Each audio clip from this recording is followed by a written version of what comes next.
Hello there guys, welcome to one of my live videos and on this video this morning I'm going to be giving you an update on some more transfer news. As you might have all aware, it isn't long now until the January transfer window does open, so it is good that we are making plans for January. Um, yeah, so more additional information was updated regarding Erling Halland. Like I updated you guys yesterday. So according to quite a few media outlets, Erling Haaland has told Mulligan and Solsjaker that he does want to join Manchester United in January. We have been in for the play, for quite some time. Overall, anyway, he has been subjected to a lot of transfer speculation. Obviously, a lot of clubs have attracted their interest in the player. As it did confirm on Friday, Solskjaer had flew out to Austria to meet up with Erling Haaland, to discuss a potential January transfer. But now reportedly, he does want to come to Man United. Obviously, now recently revealed that he also had negotiations with Borussia Dortmund's representatives, also read RP Leipzig's representatives. I think also Juventus have been interested in the player, but he is my number one priority target. It isn't guaranteed that we will make many signings in January, like I recently mentioned, because Solskjaer did say that his targets are my long-term targets, and I've just been reading recent reports anywhere, and it does say, we're going to get around the transfer spree is going to be around £250 million. So that's what Solskjaer, is going to get, to rebuild the club. But I think Solskjaer is the right man anywhere to rebuild this club. But like I said, I think Erling Haaland, would be the right solution for Man United. I think he would be a good adequate replacement for Romelu Lukaku. Sorry. And I would be excited about the prospect of him, playing alongside the likes of, Rashford, Daniel James, Anthony Martial. He's only at the age of 19. This season for Red Bull Salzburg, he scored, 28 goals in 22 games in all competitions. Very, very good player. And also the beneficial thing about recommending Erling Haaland in is that, like I said, he's played under Ole Gunnar Solskjaer's guidance. Obviously, Solskjaer is keen on a reunion with the player, but Erling Haaland, did have a short period with mould. I do presume he's going to cost the club a substantial amount of money. I do probably believe we're going to have to pay in the excess of around, I think, 60 or 70 million pounds for him, even though it recently revealed that he's actually got around the 17 million release clause in his Red Bull Salzburg contract. His agent Mini Raiola, has had his, overarching view on the speculation regarding Erling Haaland, and he actually wants him to join Juventus, and I think he's actually recently urged him not to join Manchester United. But according to reports, Erling Haaland, has ignored what's been said, and he does want to come to Man United. And that there's a player that will be able to assure his goals. He can create chances, and I think he can definitely replicate Man United. What he has done with Red Bull Salzburg. So. Yeah, that's very, very good. Jadon Sancho is another one of our priority targets. I give you an update, didn't I, regarding Jadon Sancho yesterday. I am very confident, we can sign Jadon Sancho in January. Again, he's going to cost the club a substantial amount of money.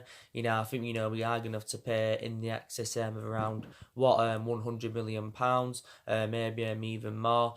Don't forget, City have showed their interest in him recently. Don't forget, City had him previously before then went to Borussia Dortmund. Like I said, Chelsea have been in for him, Liverpool have been in for him. I just don't see, how he would fit Liverpool's system. So again, I think, Jadon Sancho would be the right calibre player for Manchester United. But it does say now, we are emerged as the favourites, to go on and sign him in January. Borussia Dortmund have had their perspective. on the speculation regarding Sancho, and it did say they're determined to keep Sancho for at least this season. But I did say before I think it was more imminent that would get Sancho next summer rather than January. If we was to get him at all, but he's not. Satisfied now with Dortmund. He's been dropped in games this season. You can say he's enjoyed a good couple of years with them, but I think for the vast majority of this season, he has enjoyed a very difficult time. And I think it would be beneficial anyway for Jadon Sancho, to come back to the Premier League. I think it would create a better platform for him. It would help him with his development more. But like I said, the reason he left Manchester City back in was it 2017 is because City couldn't show him first team opportunities. But since his arrival in Germany, he's definitely now been a revelation. Only at the age of 19, still under contract with Dortmund until 2022.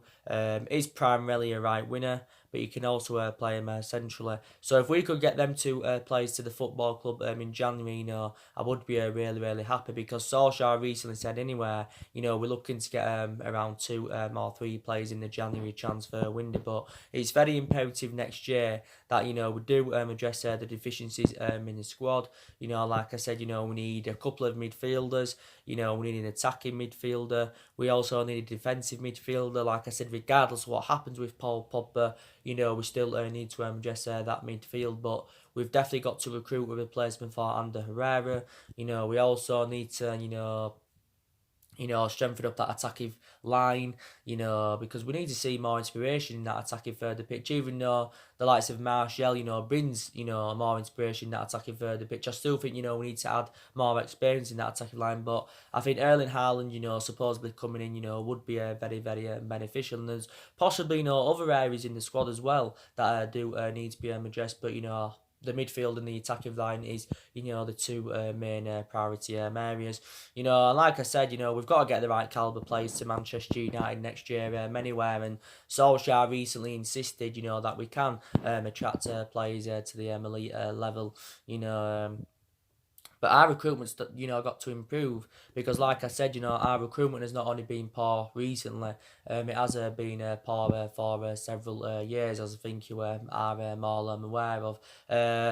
Our board are determined to back Solskjaer anywhere in January and next summer. Because the board realised, that they didn't back Ole Gunnar Solskjaer enough, during the course of the summer. Didn't get, obviously, all the players that he wanted in. But the board did a show anyway at the start of this season that, regardless of the outcome this season, Solskjaer, would have been safe. Because analysing it, he's still in the process of rebuilding this Manchester United team. Because taking into account at the moment, there's only 3 players that are Ole Gunnar Solskjaer's, and that's, Daniel James and Wan-Bissaka and Harry Maguire, and they've all enjoyed fantastic starts to their Manchester United careers. And you've got to say, the 3 signings that recommended in, have been probably our best players this season. So, like I said, they haven't been accountable for any of our bad performances or any of our bad results. So they've settled in, really, really well. Yeah, very, very delighted about that.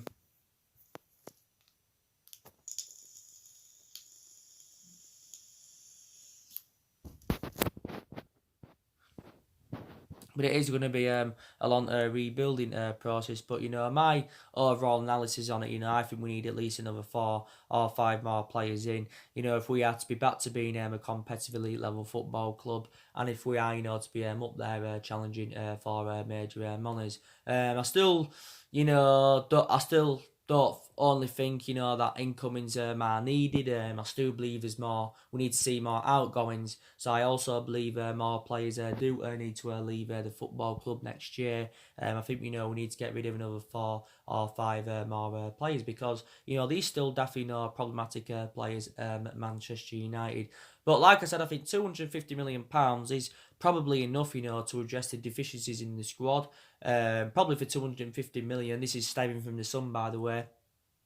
We probably could get around 3-4 players with £250 million at least. But there again, it's all dependent on, how we are with our recruitment. Are we going to be sensible with our recruitment, or are we going to overpay for players? Like we have done in recent years. Obviously, we have overpaid for players. We overpaid for Harry Maguire, £80 million. Most expensive defender in the world, second most expensive sign at the club, but it doesn't matter because he's addressed our defensive deficiencies well. I think we overpaid for Fred. We paid £50 million to him from Shakhtar Donetsk, but I think he's done well recently. He's rejuvenated himself, and he's blended in alongside McTominay in our midfield fantastically well. And I think Fred has fulfilled Paul Popper's position fantastically well. We overpaid for Pogba. We paid £89 million for him. We paid quite a lot for Wan-Bissaka. We paid £50 million for him. So yeah, and in general, anyway, a lot of money has been invested into the football club over the years in all the managerial eras. Around 600, 700 odd £1 million has been spent under Moyes, Van Gaal, Jose Mourinho, and obviously, taking into account as well what was spent under Solsjaker, during the summer. So a lot of money's been invested into the club, and that's, not including, what was spent under the Alex Ferguson era. So take into account, Solskjaer is inheriting a good squad because, we have got a lot of good players in our team. We have got a lot of good players in our team, and that.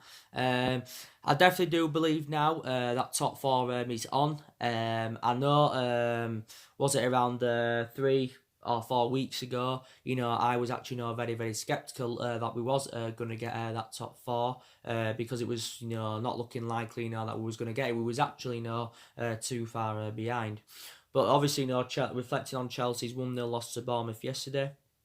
Also, Chelsea lost to Everton last week, so they have lost 2 on the trot. And we only now remain, as it stands at the moment, 5 points behind Chelsea.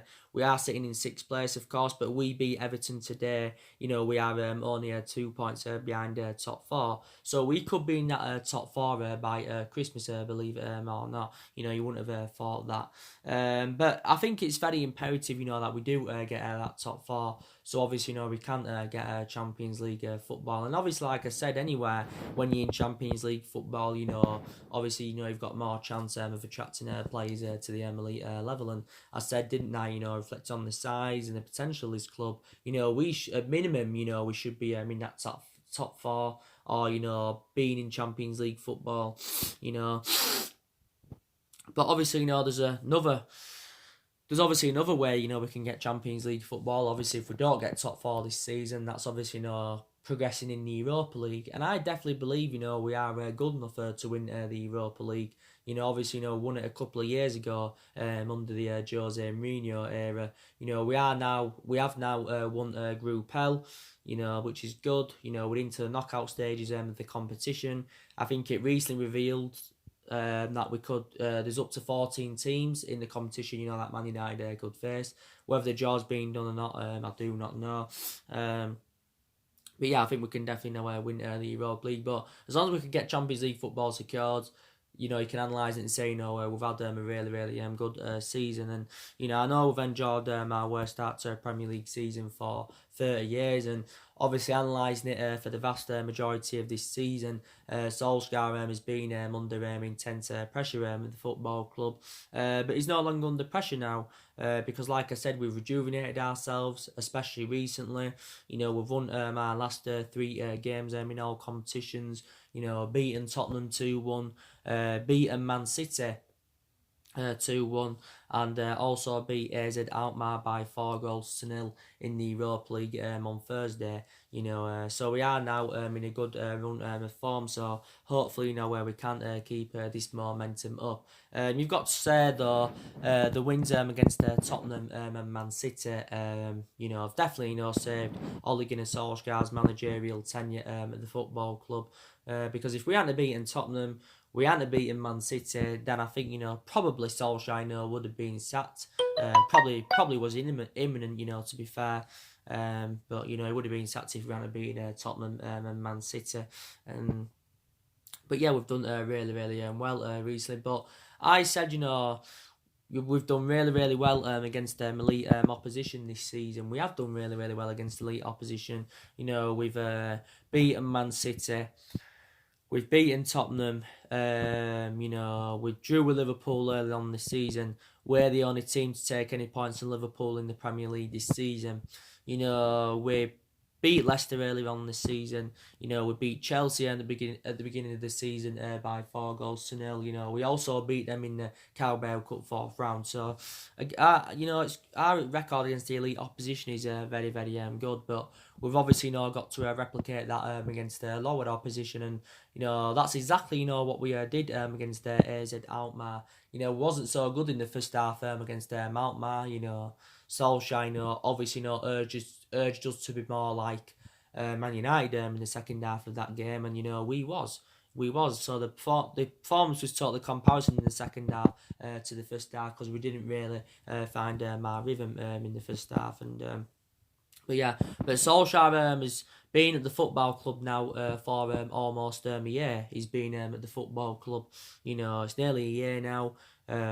Obviously, we recommended him in December of last year, following the dismissal of Jose Mourinho. Obviously, Solskjaer came in at the first term as the interim manager, and obviously, he did really, really well in that 3-month period when he was the interim manager. The results were good, the performances were good, he exceeded expectations, and my perceptions were different then regarding Solskjaer, because I thought then he was the right manager for Man United, but and he's obviously been permanent manager for around 9 months. You can say he's mainly enjoyed a difficult 9-month period with the club. But I think reflecting on the recent results, I think a lot of Manchester United fans' perceptions, would have changed regarding Solskjaer. Some will now say, keep him in. Our players are, willing to keep the faith in him. Obviously, Ed Woodward is determined to stand by him, because he's been accountable for some of our bad performances and results this season, but not all of the blame stems from him, like I've said on recent videos.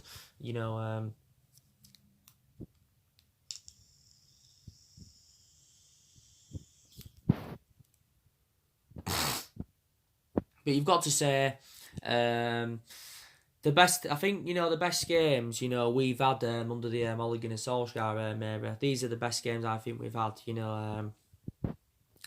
I thought, one of the best games in Solskjaer's managerial career was the win against Man City, definitely. I thought, the Tottenham game was one of our best games. Obviously, they were most recent. I thought the PSG game was one of our best games under Solskjaer. That's actually, one of Ole Gunnar Solskjaer's most iconic moments as manager. Last season we overcome a 2-goal deficit and, beat PSG by 3-1. We definitely got a glimpse of 1999 in that particular game. Obviously our biggest away win under the Ole Gunnar Solskjaer era, I think, is the Cardiff game, when we won 5-1 last season. Obviously, that was Ole Gunnar Solskjaer's first game as Manchester United manager. I've got to say, probably our worst game under the Solskjaer era is probably, the Everton game. When we lost 4-0 last season. It was back in April, but Solskjaer obviously apologised after that particular game. I think that's our heaviest defeat.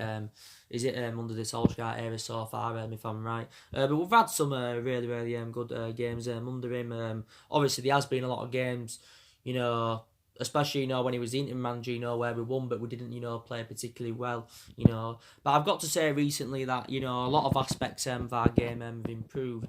Recently we're scoring more goals. You got to say the brand of football's improved.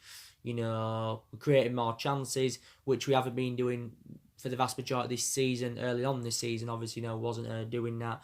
I think certain players have stepped up to the plate as well, which I've been very, very delighted about. So there has been a variety of changes in that. But don't get me wrong, there's still some aspects of our game that I do need to improve, definitely. The good news is as well, we have got more players coming back from injury. Like I said, Matic has just recently, regained full fitness. He played in the game against AZ Alkmaar. Did Nemanja Matic, but obviously, that was his first appearance in over 2 months for the football club. Luke Shaw's just come back from a hamstring injury not too long ago. Tuan Zebe's just come back from injury not too long ago. Obviously, Martial recently, come back from a muscular problem.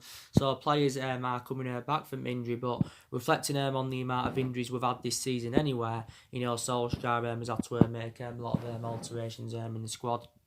And like I said, he's tried a few different elements. Like I said, he's tried a few different formations. For the majority of this season, Solskjaer's been mainly going with that 4-2-3-1 formation, and a couple of times he's gone, with the 3-5-2 or the 3-4-1-2. Prime example, he went, with 3 at the back against Liverpool. He went with 3 at the back against Partizan Belgrade. He went with 3 at the back against Sheffield United. I think the odd occasion he's gone with that 4-3-3, but the main formation we've go with is that 4-2-3-1 formation, and we've showed a lot of tactical flexibility recently as well. I've been very, very delighted about because I've got to say, Solskjaer's been tactically naive for the vast majority of this season. I did say, didn't I? That's one of the element of concerns I have got about him.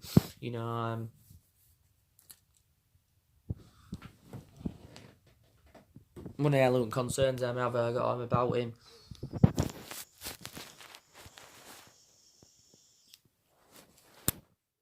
But like I've said to you anyway, these some aspects of me, that do credit Solskjaer. I've also got some element of concerns about him, The things I do credit Solskjaer for is that, he has got a lot of faith in his young upcoming players, because, we have got a lot of young players in the squad, that are, looking to develop, are trying to develop at Manchester United in that.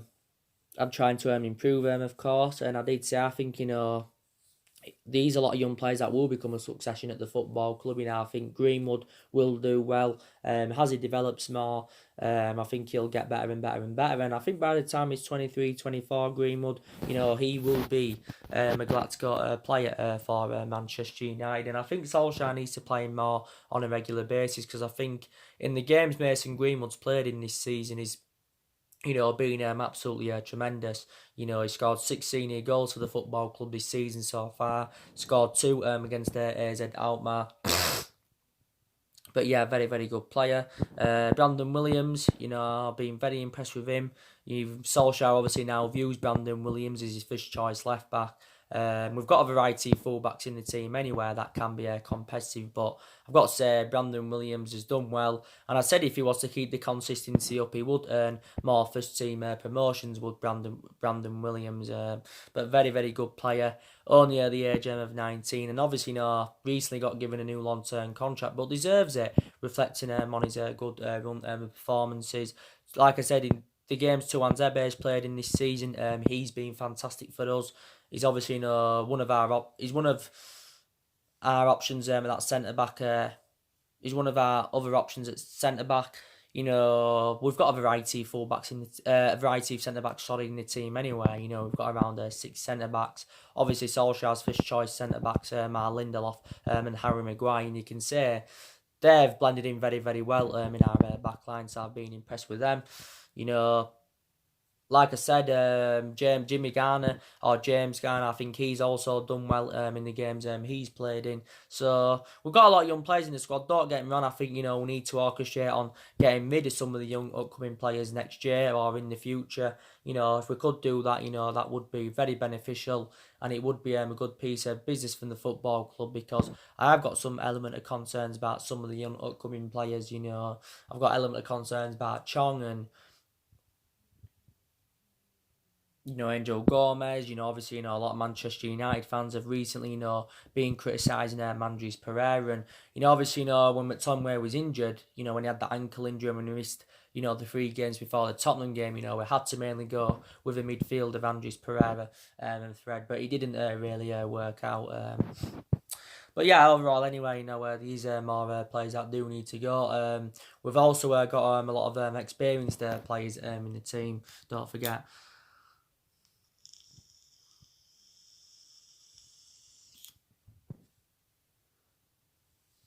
Don't forget. Obviously, we do play Everton today at Old Trafford. 2 o'clock kickoff. Yeah, you saw my preview. What I did for the game was it on Friday. I did my preview. Obviously, you saw my reaction to Ole Gunnar Solskjaer's press conference, building up to the game. It is actually not going to be a difficult game today against Everton, and I know Everton endured a really difficult start to the season. Where they're sitting about 4th, 15th, 16th, something like that in the league. Like Solskjaer revealed that Everton have had an upturn, this week, and that obviously, because Everton recently, appointed, Duncan Ferguson in on an interim basis, and obviously, Everton, beat Chelsea last week by 3 goals to 1, and so it was, obviously Duncan Ferguson won his first game in charge of Everton, and Everton on the day though can be a really, really good team, where they have got some good players, they like to soak up the pressure, they're good on the counter attack, aren't so good in that midfield. So I think we'll definitely win that midfield battle, because Everton did lose Idrissa Gueye in the summer to PSG, and Everton are looking for the replacement for Idrissa Gueye. Everton have also got quite a few injuries. They've got the likes of Theo Walcott out, Coleman, Morgan Schneidling's been out with injury, Fabian Delph. So Everton have got quite a few injuries. Richie Arlington, I think, is quite a good player for them. Don't forget he recently signed a long-term contract with Everton until 2024. Don't forget, we've attracted our interest in Richie Arlington. Do you think he would be the right caliber player? If he was to come to Manchester United? Obviously, Solskjaer is aware that, we're no longer the shambles, that, got embarrassed by Everton last season at Goodison Park. So I think this particular game will be totally comparison, to the, game at Goodison Park last season. We did beat them at Old Trafford last season by 2 goals to 1. But overall, our record against Everton's very, very good. In recent years, hasn't been great at Goodison Park, but at Old Trafford, we usually beat them. We haven't lost to them at Old Trafford, since 2013, so that's almost 7 years ago now. I think that particular game, we did lose by 1 goal to 0. But yeah, so I said anyway, Solskjaer, will make a variety of changes. I think we'll see the likes of Luke Shaw coming into the team today, so too Wan-Bissaka. Fred McTominay will get back in that midfield, I should presume. Rashford will get back in the team. He'll probably be playing up top with Martial. Obviously, all them players I've just said to you were all rested against AZ Alkmaar, But we have got games coming up thick and fast anyway. After Everton, we go up against Colchester in the Carabao Cup quarter-final. There's also a chance, we could win, the Carabao Cup. We also, after that, who is it? I think it's Watford after that, away. Newcastle at home, I think it's on Boxing Day. Burnley, Arsenal on New Year's Day. So games are definitely coming up thick and fast. But we are all aware.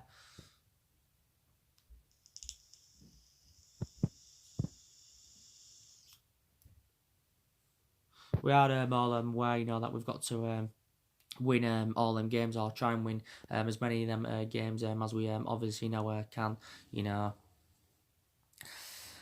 But yeah, so if we win this game today, it will be our third win on the trot, in the Premier League. Like I said, Lingard, he did say, he's going to be a slight doubt for today. A slight doubt because he's been out with a knock. He sustained a knock in the 2-1 win against Man City. I think he was checked yesterday, because Solskjaer revealed that Lingard didn't train on Friday. But yeah, his injury is not severe, which is very, very good news. And I've got to say, Lingard has rejuvenated himself recently. I know I criticised him earlier on this season, but I still think he's definitely the long-term solution for Man United. But Solskjaer recently admitted that he's being affected by off-field issues. You know, we can assure that today Paul Pogba's not going to be playing. Paul Pogba has still got an ankle injury. You know, he's been out for around 3 months with this ankle injury, so he hasn't been in action since September as Pogba. Obviously, Solsjaker confirmed when he does get back fully fit, when he does regain full fitness, he will get loads of games under his belt, because he has missed the vast majority of our games this season, you know, due to his ankle injury. So Paul Pogba will miss today's game. I think he'll also miss the Colchester game. So I think he should be back either for the Watford game or the Newcastle game. But Solskjaer confirmed he's hopeful that he will be back by the end of the year, Paul Pogba. But yeah, being out for a while, and you know, Solskjaer knows how much of an imperative player that Paul Pogba is, and that, you know, he easily defended his professionalism, and he did say, you know, when he comes back from injury, it will be like a new world class signing. So we know the difference he does make in that midfield anyway. Yeah, and Solskjaer revealed that Pogba, Eric Bailly, also Fosu Mensah will all be training next week. Bailly's been out with a knee injury. You know, he hasn't played since pre-season. Fosu Mensah has been out with also a knee injury. You know, I think he's been out with this injury, you know, since you know, he was on loan with Fulham. I think Diego Dalot is still out with injury. Solskjaer recently revealed that it is too early for him, you know, and all that. And you know, but Solskjaer said quite a few interesting stuff during his press conference. Like I said, he hasn't, you know, guaranteed any signings in January. You know, he also said he was proud of our record of including an academy player in every matchday squad since 1937. So during the press conference, he also praised our academy. But he's aware of how difficult it's going to be. Solskjaer, you know, obviously, you know, he said the likes of Duncan Ferguson obviously knows Everton. He reacted to the appointment of Duncan Ferguson. You know, he knows Everton well. You know, he obviously got asked about Frank Lampard being at Chelsea. You know, he knows Chelsea well. You know, Lundberg at Arsenal. You know, he knows Arsenal well, just like, you know, Solskjaer knows Man United well and that. But yeah, so I think, you know, we're going to win this game today. Well, I'm hopeful that we can anyway. So we'll just be 2 points behind top four if we do beat Everton today, you know, and that.